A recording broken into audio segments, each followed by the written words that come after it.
En una época donde el metal extremo luchaba por mantener su relevancia cultural, una banda alzó la voz no solo con las estructuras del poder, sino contra las raíces más profundas del dogma religioso.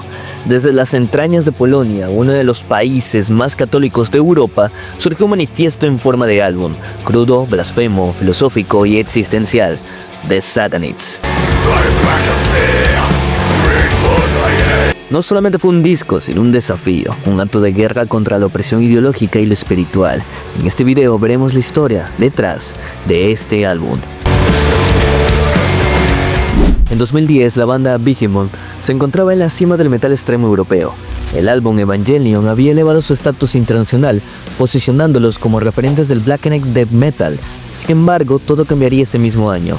Adam Darsky, conocido mundialmente como Nergal, líder y mente creativa de la banda, fue diagnosticado con leucemia. Su salud colapsó, la gira fue cancelada y el futuro de la banda quedó en pausa. Durante meses, Nergal se sometió a tratamientos agresivos y su vida dependía de un hilo. En entrevistas posteriores reconocería que el álbum The Satanists nació en ese momento de fragilidad, de confrontación directa con la muerte.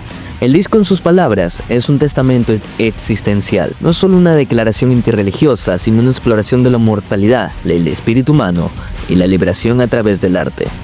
El contexto personal de Nergal influyó enormemente en la dirección del álbum, a diferencia de sus trabajos anteriores, enfocados en lo técnico y lo brutal.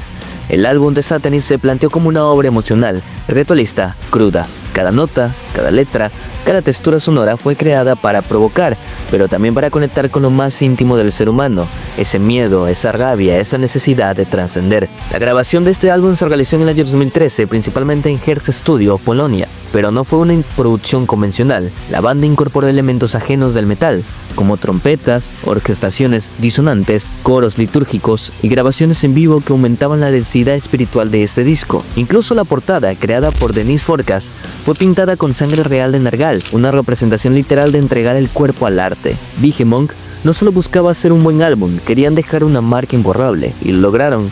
Lo que comenzó como una lucha contra la muerte se transformó en un ritual de renacimiento.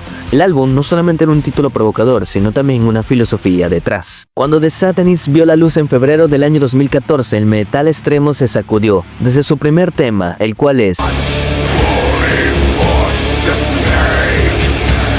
el disco establece su tono, apocalíptico, profético, cargado de imágenes bíblicas distorsionadas. El título hace referencia directa al anuncio del fin de los tiempos, pero lo subvierte.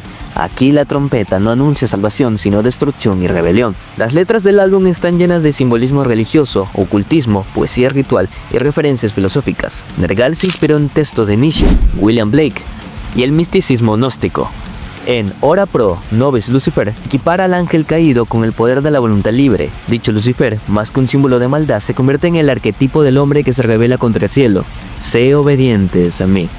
Entona la canción con un coro que evoca misas satánicas. Cada pista de este álbum funciona como un capítulo de una liturgia profana. Amén, por ejemplo, es una invocación brutal, mientras que The Satanists, la canción que da el nombre al disco, se convierte en una declaración de principios. I'm the Great Rebellion, yo soy la gran rebelión. Canta Nergal como si recitara un mantra. No se trata solo de insultar a la religión, se trata de destruir sus cadenas desde el núcleo emocional y espiritual del oyente. Musicalmente, el álbum representa una ruptura con la rigidez técnica del death metal tradicional.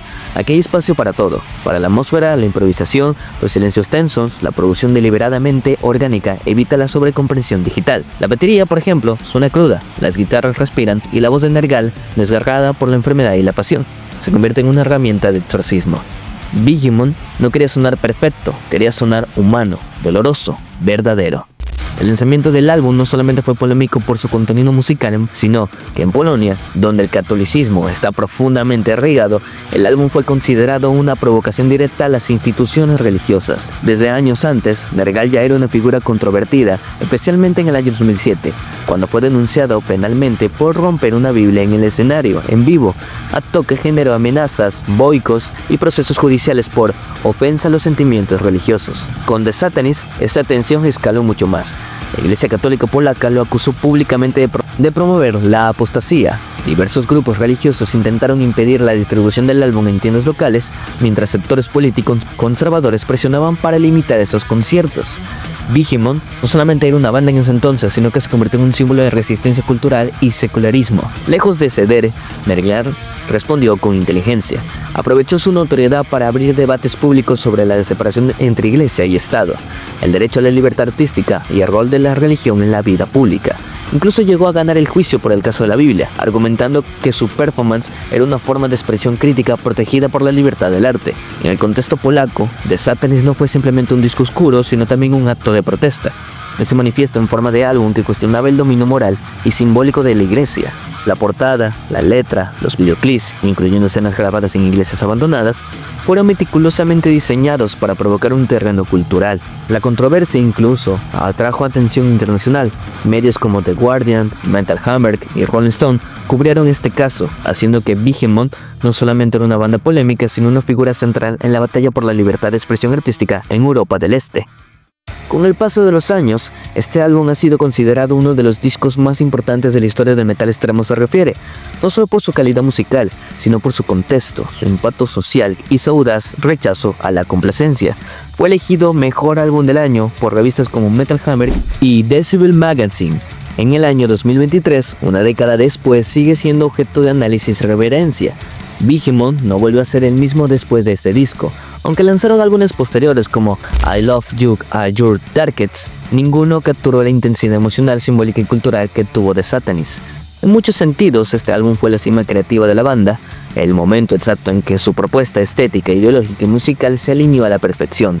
Nergal, por su parte, se transformó en una figura de culto. Más allá de su rol como músico, se convirtió en un intelectual, un agitador cultural, un portavoz de la libertad artística frente al dogmatismo religioso. En sus palabras, The Satanis fue una forma de desnudarse ante el mundo y dejar que el arte lo que no pudo dejar en la vida. Hoy el disco es estudiado por su uso del simbolismo, por su producción orgánica y por haber abierto una nueva vía para el metal extremo, la cual es una que no dependa solo de la brutalidad, sino también del alma. En conclusión, tenemos de que The Satanis no fue solamente un álbum, fue un rito de paso, una confesión hereje, un grito desde el abismo.